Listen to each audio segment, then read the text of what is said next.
Pessoal, só para contextualizar, então hoje a gente vai dar sequência na análise dos indicadores.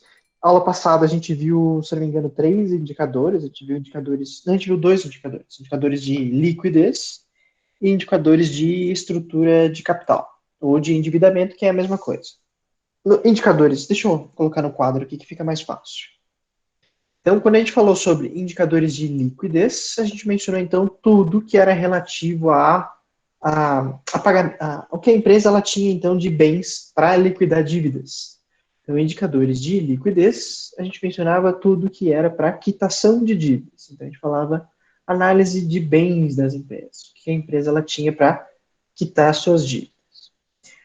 Indicadores de endividamento, então, justamente a gente está falando de todas as obrigações que a empresa possui e de que forma que ela consegue, de como é que anda essa estrutura de endividamento dessa empresa.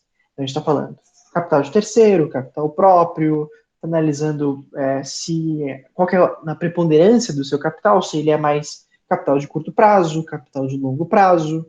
Então, você analisa tudo o que for relativo às suas obrigações. Hoje, a gente vai ver, então, deixa eu ver se eu consigo puxar aqui, indicadores de rentabilidade. Indicadores de rentabilidade, eles são os mais diretos possíveis, né? A gente tem a possibilidade de analisar exclusivamente tudo o que é referente, então, aos retornos que a empresa ela tem tido. Então, tudo que for relativo a retornos. Então, a gente fala sobre retorno, a sua margem sobre o lucro líquido, a gente fala sobre retorno sobre ativo, retorno sobre patrimônio. Então, todas essas análises referente então, ao que a empresa ela teve de retorno frente aos investimentos que ela fez. Deixa eu retornar aqui. Pronto. Então, os índices de rentabilidade, a gente tem três grandes exemplos, que são retorno sobre o ativo, retorno sobre investimento e o retorno sobre o patrimônio líquido. Esses três que estão aqui embaixo. Esses três indicadores, então, eles vão sempre fazer uma análise do resultado que a empresa teve de frente a algum tipo de elemento. Então, ele vai ser, como vocês podem ver aqui, a gente sempre vai analisar o resultado, que vai ser o resultado que a empresa teve, o resultado de retirado todos os custos, despesas e impostos, então é o que sobra de fato frente às operações das empresas, comparado com o que a empresa ela investiu. Então, quando a gente fala sobre retorno sobre ativo, ele vai ser um comparativo do que a empresa ela investiu frente ao que ela teve de resultado. Então, esse comparativo ele é bem próprio para você avaliar o quanto que a empresa ela tem de retorno com base no que ela investiu. E acho que não sei se todo mundo lembra, mas quando a gente menciona sobre esse indicador de retorno sobre ativo, a gente está tentando fazer uma análise que seja comparável com outras empresas. Então, como o indicador ele vai ser o mesmo para todas as empresas, se digamos você está fazendo uma análise de balanço de uma empresa nova, uma empresa que vocês não conhecem, e vocês querem comparar com uma empresa similar no mesmo mercado. Vocês querem saber como é que essa empresa está agindo? Se você pegar o índice de retorno sobre o ativo, você consegue analisar o nível de esforço que a empresa ela tem tido e qual que é o resultado que ela tem conseguido com isso. O que a gente chama de esforço? O esforço é o que a empresa ela investiu. Então, ela investiu na aquisição de bens. O que então retornou ao fazer a aquisição de bens? Esse comparativo vai demonstrar justamente o nível de esforço que a empresa tem tido para as suas operações. Então, é sempre uma análise para você fazer um comparativo sobre o desempenho da empresa. O outro indicador é o retorno sobre o patrimônio líquido. Então, o retorno sobre o patrimônio líquido é você fazer um comparativo como se você fosse o sócio da empresa. E, afinal de contas, patrimônio líquido, a gente está falando, então, de capital próprio. Esse capital próprio, então, você está falando sobre o quanto que os investidores eles vão ter de retorno sobre o seu investimento. Então, aqui é uma forma de você analisar comparativamente se você, por exemplo, entrasse naquele segmento, entrasse naquele mercado, de que forma, então, que você consegue se comparar frente aos demais. Você vai analisar assim, tá, se eu entrar nesse segmento Eu tenho interesse de saber se o quanto que eu vou ter de retorno sobre o que eu investi, analisando as empresas similares no mercado, você consegue ter uma noção. Então, você consegue ver, tá? Então, se eu estou tendo um retorno lá de 20%, 25%, o quanto que isso é parecido com as empresas competidoras, as concorrentes? Essas empresas concorrentes, elas estão fazendo a mesma coisa? Como é que eu me sinto frente ao meu investimento? Então, aqui também é uma forma de você avaliar o retorno que você tem sobre as suas operações frente ao seu investimento. Então, você vê o desempenho que a empresa tem comparando com o investimento que o sócio precisa fazer para essa empresa se operacionalizar. Então, os dois são formas de análise de desempenho, só que você compara sobre o esforço que a empresa está fazendo e o outro sobre o capital que os sócios investiram. Deixa eu ver, acho que tem retorno sobre investimento, mas acho que esse a gente não vai falar especificamente. Os outros exemplos de retornos, pessoal, então a gente tem que falar então sobre esses indicadores de lucratividade. Se vocês lembram lá no demonstrativo de resultados, deixa eu voltar aqui, deixa eu fazer um exemplo aqui embaixo. Um demonstrativo de resultados, a estrutura dele se mantém do começo. A gente tem o faturamento, então o que a empresa ela vendeu sem nenhum desconto, é basicamente preço vezes a quantidade vendida.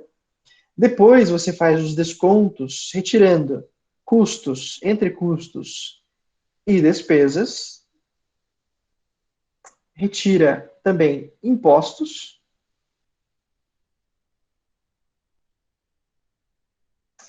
E no fim, a gente então tem, na verdade, deixa eu colocar isso aqui em camadas para ficar mais fácil. Então, quando a gente retira custos, deixa eu colocar, a gente retira custos e impostos, a gente tem o que a gente chama então de resultado bruto.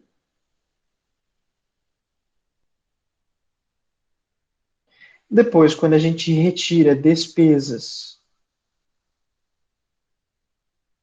a gente tem o que a gente chama então de resultado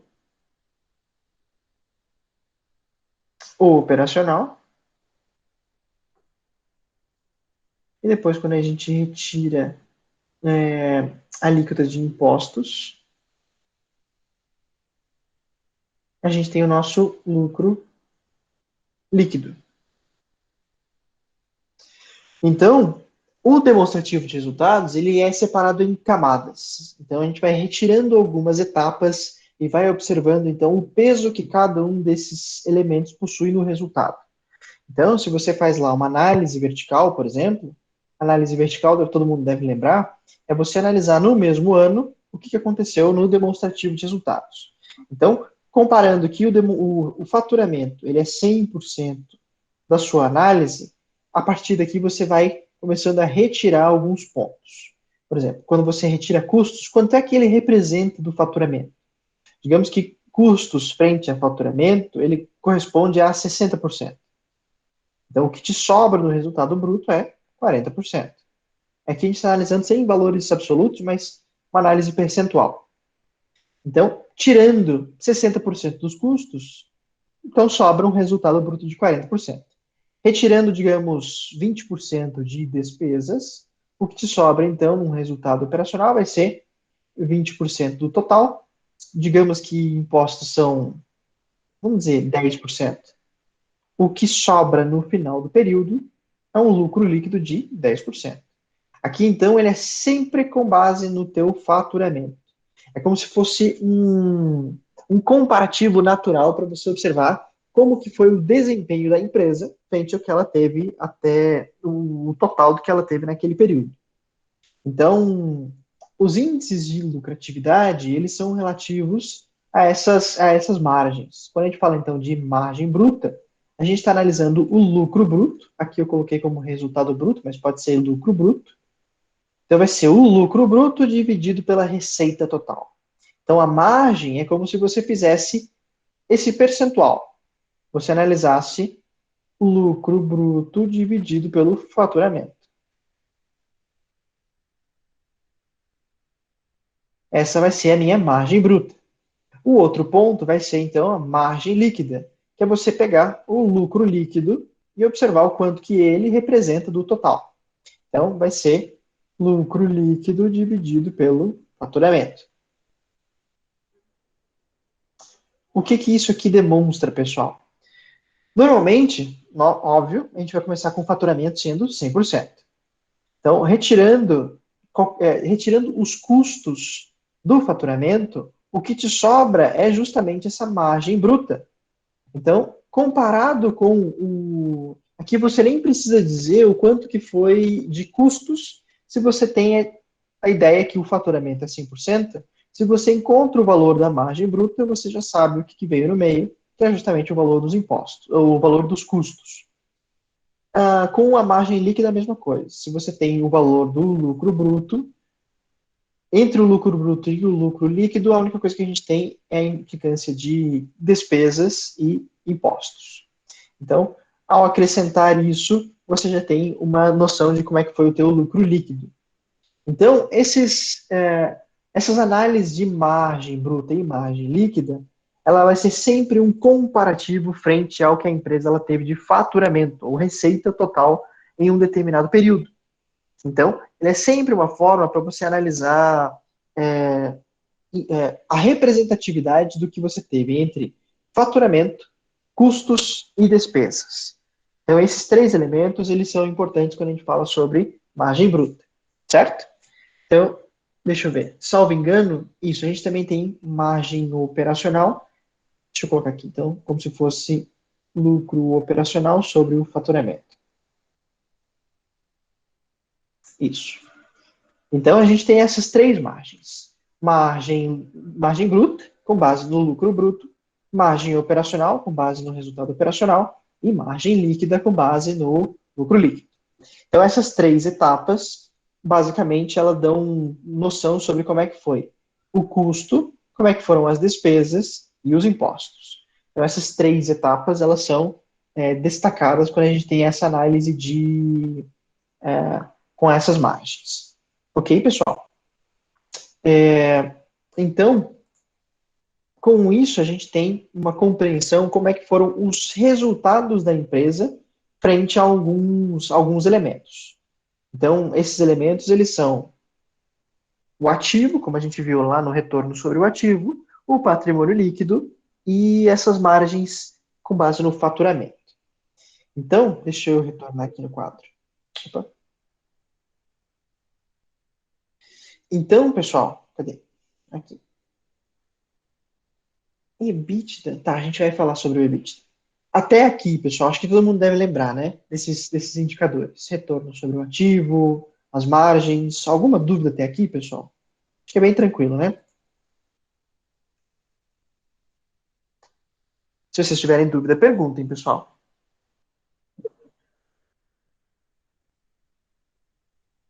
Tranquilo, né?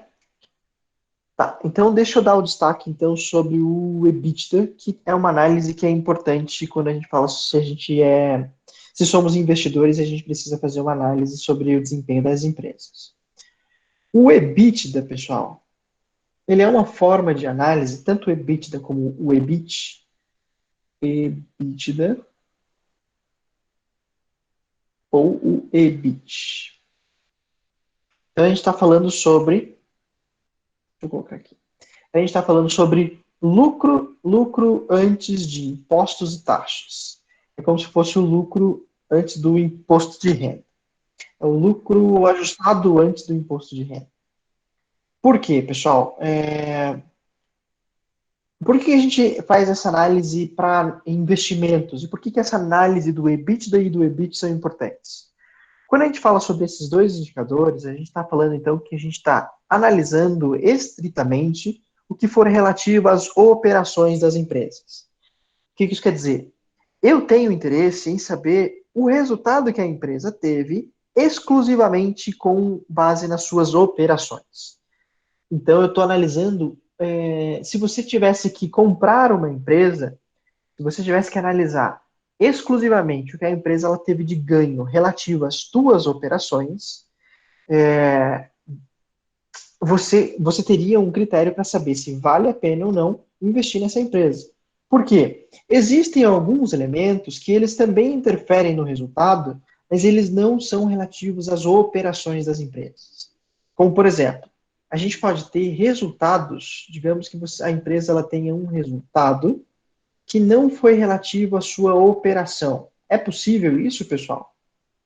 É possível quando a gente fala sobre, por exemplo, resultado financeiro. Um resultado financeiro, a empresa ela pode, por exemplo, fazer aquisição e investimento em outras empresas. Se, digamos, a empresa ela tem um capital parado, ela pode fazer a aquisição de ações de uma outra empresa, ela pode vender outras coisas que não forem relativas às suas operações e pode ter um lucro. Por exemplo, digamos que a empresa ela comprou uma máquina semi-nova, por exemplo, e depois ela revendeu essa máquina, digamos, com um lucro. Então, essa empresa, ela teve um lucro, só que venda de máquina, ela não faz parte do escopo do negócio. Mas a empresa, ela teve um lucro sobre aquela venda. Então, ela entra não como um resultado de vendas, como faturamento, mas ela entra como um resultado financeiro. E esse resultado financeiro, ele não tem vínculo com as operações. Ele não é operacional. Então, você não consegue analisar se, digamos, a empresa ela teve um esforço relativo aos seus próprios esforços. Então, nesse caso, você retira da equação alguns elementos que eles não são operacionais, que não têm a ver com a operação da empresa. Entre eles, resultados financeiros, entre eles também impostos e taxas,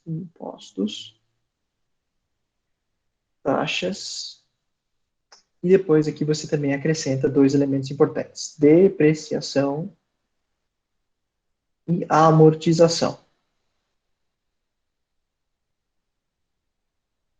Então, no EBITDA, além de você descontar resultados financeiros, impostos e taxas, que seria exclusivamente o caso do EBIT, a gente também acrescenta depreciação e amortização, que são justamente essa diferença dessas duas últimas letras no EBITDA. Então, acrescentar, na verdade, retirar do cálculo depreciação e amortização, você também está retirando dois elementos que eles não são próprios das operações. Então, depreciação, por mais que ele seja um benefício para as empresas terem a possibilidade de fazer uma recompra de algum tipo de ativo fixo que a empresa tem, esse tipo de benefício ele é genérico para todas as empresas, ele traz um retorno mascarado para a empresa, e por causa disso, então, você retira do cálculo. Você não tem o interesse em observar esses elementos dentro do EBIT ou do EBITDA. Então, retirando isso, o que te sobra é tudo que é, de fato, relativo às operações. Então, é tudo operacional. Certo? Esses dois elementos. Então, quando eu menciono aqui, ó, o EBIT e o EBITDA, eles são formas de você medir o lucro operacional que a empresa teve. Então, a gente fala de lucro das operações que a empresa teve.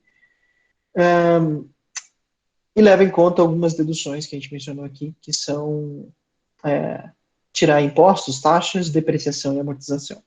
Então, sempre comparado aqui. Se você pegar esses elementos, o EBITDA e o EBIT, e dividir com base no seu faturamento, então você tem uma ideia, uma noção de como é que foi a margem que a empresa teve operacional, aqui, né? O EBITDA é uma margem das operações, então ele é totalmente o operacional, comparado com o que a empresa ela teve de faturamento. Certo? Então ele é operacional relativo ao faturamento. Então, pessoal, esse também é um tipo de indicador para análise de desempenho. A gente está falando como é que foi o desempenho, analisando somente um indicador, que é o EBIT. E você pode comparar com relação a outros, quando a gente fala sobre as margens, os lucros sobre ativo, investimento, lucro sobre patrimônio líquido, e aí vai. Certo? Então, todos esses elementos, eles são referentes ao que a empresa ela teve de retorno em um determinado momento. A gente falou sobre margem, a gente falou sobre lucro, a gente falou sobre retorno sobre ativo, retorno sobre investimento, e aí vai. Certo? Dúvidas aqui, pessoal, quando a gente fala sobre indicadores de rentabilidade? Aqui eu estou passando um pouco mais rápido, porque em tese é um assunto que já tem que ser conhecido de vocês. Mas se vocês tiverem dúvida em algum deles, por qualquer motivo, fiquem à vontade, podem perguntar. Tá, pessoal, se vocês tiverem dúvidas, perguntem então, quando vocês tiverem o interesse em perguntar. Certo. O próximo elemento, pessoal, que vai ser o último deles, são indicadores de gestão de ativo. Indicadores de gestão de ativo, então, a gente tem uma noção para observar como é que é, de fato, o específico relativo às operações das empresas. Aqui não é um comparativo sobre o que a empresa ela teve de ganhos operacionais, mas sim específico sobre o que acontece dentro das operações. Então, o primeiro deles, deixa eu até retornar aqui, a gente pode analisar aspectos relativos a estoques. Então, é a operação no dia a dia.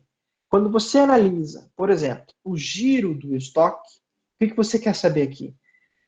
De uma forma resumida, a gente quer saber como é que foi o desempenho da empresa nas vendas.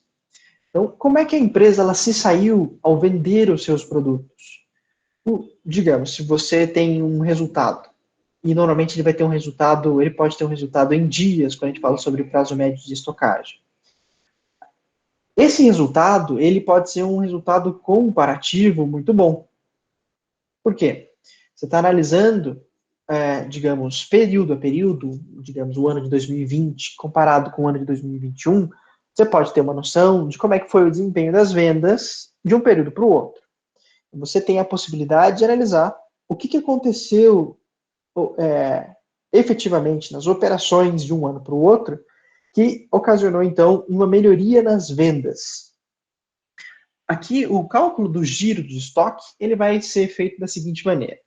Você vai pegar as movimentações que aconteceram no estoque. Basicamente, é você comparar o que foi vendido, que é o custo da mercadoria vendida. Afinal de contas, aqui você só está considerando o valor dos produtos que saíram de fato do estoque frente ao que tem em estoque. Então, o giro de estoque, esse valor comparativo, ele demonstra o quanto que a empresa ela teve de vendas frente ao que ela tinha em estoque. E com esse resultado, normalmente, se você pegar esse valor do giro do estoque e pegar 360 dias aproximadamente, tá? Então, você pega 360 dias, divide pelo valor do giro do estoque que você achou anteriormente, você então tem o que a gente chama de prazo médio de estocagem.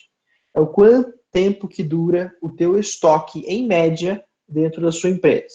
Então, pegando um ano de 360 dias, aproximadamente, você tem a possibilidade de entender ou analisar o desempenho das tuas vendas nesse período. Então, normalmente esse desempenho em dias. Então, se você pega 360 e divide pelo valor do giro do estoque, ele vai te dar lá uma média de, sei lá, 40 dias, 50 dias, 60 dias. Ou seja, do momento que o produto ele entrou no seu estoque até o momento que ele saiu, você tem um valor em dias. Esse prazo médio, ele te dá uma noção em dias. O próximo cálculo é o cálculo de giro de contas a receber.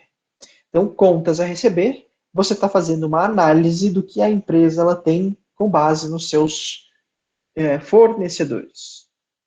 Então, esse comparativo é observar a forma de contato que você tem com os seus fornecedores.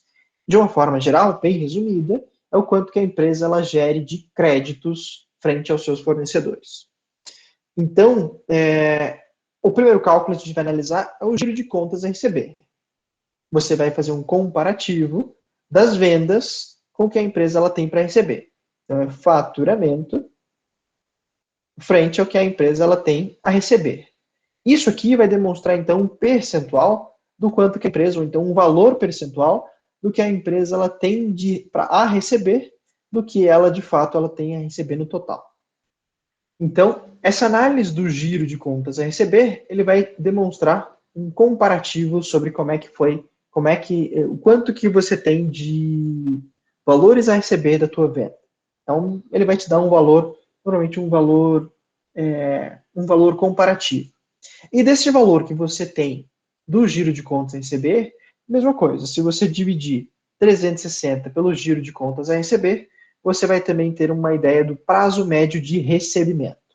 Então, você tem a possibilidade de ver quantas vezes você gira as tuas contas a receber dentro de um prazo de 360 dias. Então, juntando e vinculando com o prazo médio de estocagem e o prazo médio de contas a receber, a gente já começa a ter uma noção um pouco melhor. Deixa eu ver se eu consigo pegar aqui o exemplinho que eu mostrei na aula passada. Por que não foi? Aqui. Acho que eu vou aproximar que fica mais fácil. Então, a gente tem essa análise do ciclo operacional.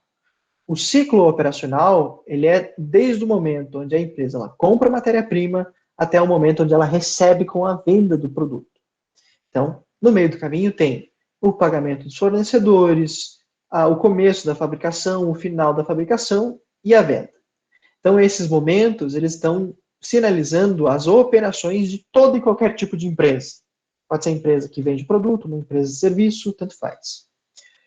E depois, dentro desse ciclo operacional, se você analisar o todo dele, dentro dele a gente pode separar entre ciclo financeiro e ciclo econômico. Quando a gente fala sobre ciclo financeiro, é tudo que for relativo à movimentação de caixa da empresa, que acontece a partir do momento onde você paga o valor aos seus fornecedores e que você recebe dos seus clientes. Porque não necessariamente o momento o momento do pagamento aos fornecedores e o do recebimento de venda dos seus clientes acontece no mesmo dia. Você pode ter operações de crédito nessas situações, tanto com o seu fornecedor como com o seu cliente. Então, mexeu no caixa da empresa, a gente chama então de ciclo financeiro. Por outro lado, quando a gente fala sobre qualquer tipo de indicador relativo à movimentação de estoque da empresa, a gente chama de ciclo econômico. Então, o ciclo econômico, do momento onde a empresa ela compra matéria-prima até o momento onde ela vende o produto já acabado. Então, mexeu no estoque de matéria-prima e mexeu no estoque de produto acabado. Então, nesses dois momentos, na verdade, do momento A até o momento B, a gente tem todo um período que precede essa situação. Então, mexeu com o estoque, ciclo econômico. Então, dessa forma, pessoal, quando a gente fala dos prazos médios de recebimento, prazo médio de pagamento, prazo médio de recebimento acontece quando mexe no caixa. Então, mexeu, foi a partir do momento que você vendeu até o momento que você recebe, você tem um prazo médio de recebimento de venda. Do momento onde você mexe no estoque, a mexida no estoque vem a partir do momento onde você tem a venda do seu produto com a sua produção. Então, você tem a sua produção, deixa eu ver, salvo engano, eu não queria cometer uma atrocidade, mas eu acho que prazo médio de estoque, prazo médio de estoque acho que deve ser aqui, ó, do fim da fabricação até a venda. Então, prazo médio de estocagem. É do final da fabricação até o momento onde você vende o teu produto. Quanto tempo dura o seu produto no estoque? Por fim, pessoal, a gente tem mais alguns elementos. Giro do imobilizado, giro do ativo total. Certo. Acho que não, esses aqui não vão fazer tanta diferença. Eu acho que eu tenho alguns outros elementos que eu preciso mencionar. Deixa eu retornar. Cadê? Cadê o outro? Acho que é esse. Ou não, não é esse. É esse aqui. Eu queria mostrar para vocês ciclo operacional, prazo médio de estocagem, mais prazo médio. Ah, ótimo. Então, eu estava cometendo um erro. Deixa eu reparar esse meu erro. O prazo médio de estocagem nada mais é do momento onde você compra a matéria-prima, prazo médio de estocagem, do momento onde você compra a matéria-prima até a venda do produto. Então, é como se a gente estivesse falando integralmente do ciclo econômico. Ciclo econômico vai ser prazo médio de estocagem. Porque se você quer saber o teu ciclo operacional, o ciclo operacional ele vai ser o ciclo econômico mais o seu prazo médio de recebimento de vendas. Afinal de contas, ciclo econômico compreende o começo do começo, mas para nas vendas, se você acrescentar com o prazo médio de recebimento de vendas, você tem então o ciclo operacional completo. Deixa eu ver, acho que eu não vou me prender tanto nisso, porque eu acho que não vai fazer tanta diferença para essa aula. Certo. Mas por enquanto, pessoal, a gente fica nesses principais conceitos, porque a gente já tem uma noção boa de como é que acontece o desempenho das empresas nas suas operações. Sabendo do ciclo operacional, sabendo do prazo médio de recebimento, prazo médio de estocagem, esses elementos eles são muito importantes para você ter uma noção de como é que foi o desempenho operacional da empresa ali no dia a dia. Né? Quando você faz algumas operações diárias ali, você já tem uma noção melhor de como é que foi o seu desempenho. Acho que eu vou ficar nesses elementos. Acho que não vai interferir no restante. Giro do ativo, giro do imobilizado, não vai interferir tanto no restante. Pessoal, então com isso, a gente contempla todos os indicadores, pelo menos os principais indicadores, para a nossa disciplina de jogos de empresa. Então, a gente falou sobre tudo que a empresa ela tem de bens e direitos, falamos sobre as suas obrigações, falamos sobre retornos que a empresa teve, e agora a gente analisou as operações das empresas. Resultado frente às suas operações, certo? Então, pessoal, deixa eu ver. Alguma dúvida sobre algum indicador, alguma curiosidade, algum ponto que vocês queriam mencionar sobre esse conteúdo? Agora é o momento.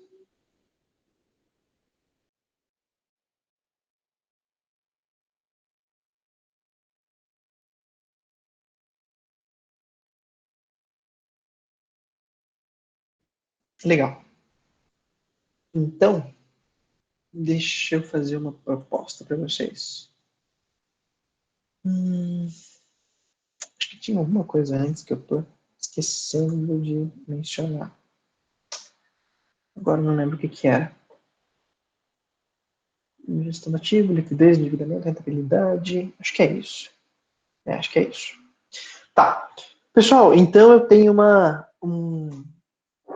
atividade para vocês agora. Então, a gente pode começar agora, mas a princípio, acho que vocês não conseguem terminar hoje. A proposta, inclusive, nem é terminar hoje, porque vocês vão ter que apresentar algumas análises.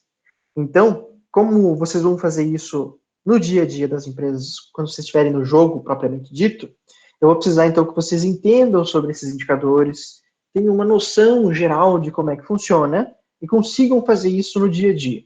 Consigam analisar como é que anda o desempenho da empresa. Então, quando vocês fazem, interlocam todos esses elementos, juntam esses elementos para fazer uma análise, a tendência é que vocês conseguem fazer um aprofundamento muito bom sobre o desempenho da empresa.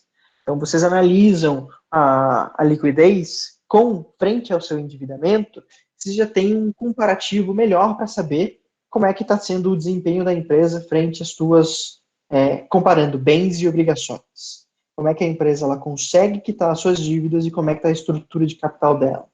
Quando vocês comparam retorno, por exemplo, rentabilidade com gestão do ativo, vocês começam a observar, então, como é que qual tipo de efeito que tem no dia a dia da empresa frente ao que ela teve de retorno no final das suas operações. Então, a tendência é que todos esses indicadores eles se conversem entre si. O que eu vou pedir, uma atividade que eu vou passar para vocês, eu vou passar para cada um dos grupos. Então, vocês vão trabalhar em grupos a partir de agora. Eu vou passar, então, nos grupos alguns balanços com os indicadores das empresas para vocês analisarem.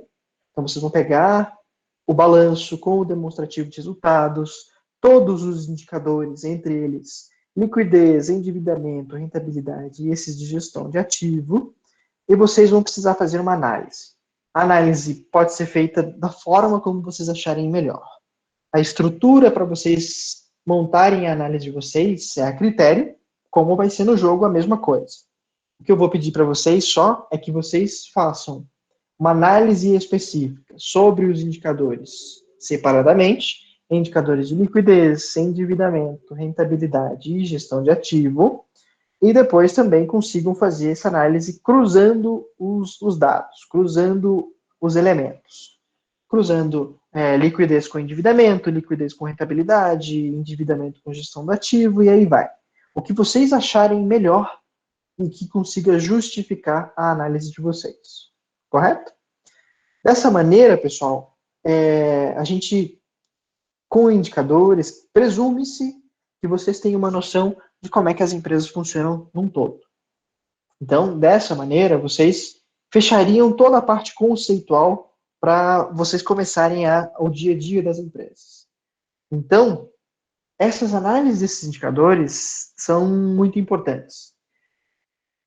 Então, eu vou passar essa atividade individualmente para cada um dos grupos. Então, vocês vão ter informações específicas do seu grupo, ou dos outros grupos vai ficar separado para eles, individualmente, quer dizer, né, dentro do grupo. E daí, na próxima semana e na outra, salvo engano, que a gente ainda tem mais 2 semanas de aula, por incrível que pareça, vocês vão apresentar os trabalhos. Então, vocês vão precisar apresentar.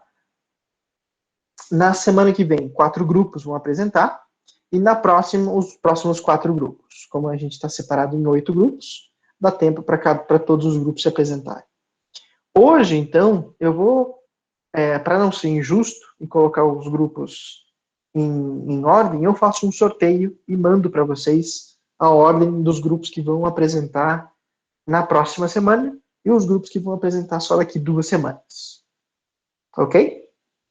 O que mais? E óbvio, vocês também vão precisar apresentar um trabalho escrito, com as análises de vocês. Então, analisem, escrevam, façam uma análise mais aprofundada ali, e depois, junto com a apresentação, a gente faz a composição da nota de vocês. Alguma dúvida até aqui, pessoal? Sobre a atividade, sobre algum ponto?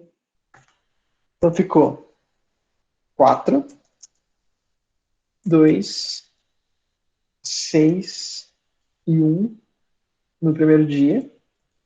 No segundo dia, então, vai ficar grupo 5,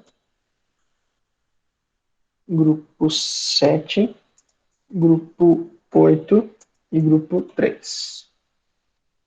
Inclusive nessa ordem, tá, pessoal? Então, o primeiro a apresentar vai ser o grupo 4, o segundo vai ser o grupo 2, grupo 6 e grupo 1 no primeiro dia. Então, deixa eu colocar até a data aqui, que vai ser no dia 14 do 12. E daí os outros grupos no dia 21 do 12. E de preferência nessa ordem. Então, 4, 2, 6 e 1, 5, 7, 8 e 3. Todo mundo pegou então, pessoal? Depois, a pessoa que pegou a atividade, repasse para os colegas. Se vocês tiverem, sei lá, se alguma pessoa do grupo não recebeu e quiser que eu mande especificamente para cada um, entre em contato comigo no WhatsApp ou manda um e-mail que eu passo a atividade para vocês novamente. Não tem nenhum problema, os valores continuam sendo os mesmos e vocês conseguem... e todo mundo tem o material.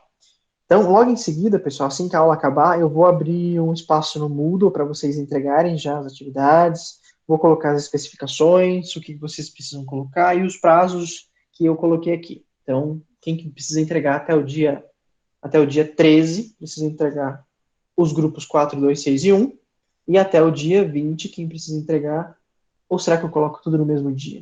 Acho que eu vou colocar tudo no mesmo dia. Coloco tudo no mesmo dia. Tá, eu vou colocar tudo no mesmo dia, pessoal, só que vai ser o seguinte, o prazo para entrega das atividades vai ser o dia 20 do 12, então eu vou deixar o mesmo prazo para as 8 equipes. Então vocês vão entregar, todo mundo vai entregar no dia 20, as 8 equipes, e daí os grupos que apresentarem na primeira sessão de trabalhos, de apresentações de trabalhos, eles não precisam entregar necessariamente, mas eles precisam apresentar o trabalho. Então, você precisa ter pelo menos a apresentação pronta para o dia 14, mas a entrega do trabalho físico lá no Moodle, ele pode ser no dia 20, sem nenhum problema. E daí os outros grupos, eles podem apresentar no dia 21, mas obrigatoriamente eles também entregaram no dia 20. Pessoal, então, chamada feita, atividade passada.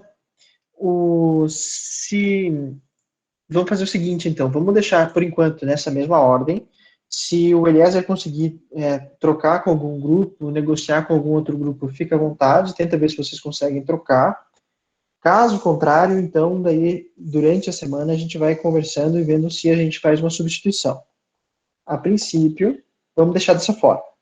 Tá bom? Pessoal, então, por hoje é isso. Obrigado pela participação de todos vocês. E qualquer dúvida, vamos conversando. Até semana que vem, pessoal. Bom descanso para vocês.